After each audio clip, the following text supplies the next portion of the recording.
All right, this is a fun one to share that just came into clinic. This patient was presenting with this rapidly growing painful lesion on the clavicle. You can see here, this is the left clavicle. And, from far away, you see kind of this yellowish brown lesion or papule with surrounding erythema. And what's cool though, if you look at it, and it's a little bit more apparent in dermoscopy, but even just zooming in, you can actually appreciate that this is actually a tick.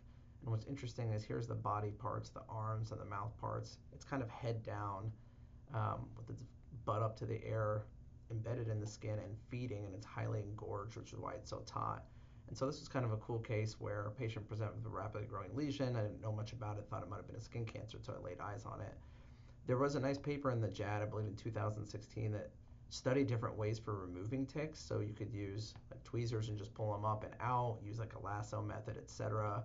And they actually studied like cure rate, how often the tick would be like broken up in its mouth parts and stuff like that left over. And they found that I think it was 80+% cure rate was seen just for tweezers, and that was the highest. So what you do is just grab this. I actually had it numbed, which is why this is marked with a marking pen just to make it more tolerable. You grab it and just firmly and straight out without twisting, pull it up. And if there's any mouth parts or legs left over, to avoid any foreign body response, you want to kind of scrape that out with the tweezers. And then you want to examine the tick and see if you're able to speciate it. This was actually an Ixodes tick, so the tick that can carry Lyme disease, and then decide if it's an Ixodes tick, whether they're warranted for Lyme prophylaxis. And there's different guidelines and societies that put out guidelines for whether that's the case.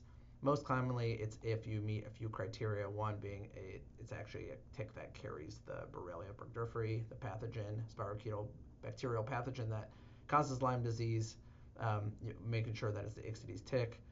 Two is that it's been embedded for more than 36 hours, because if it's less than that, it's very unlikely to have transmitted the organism.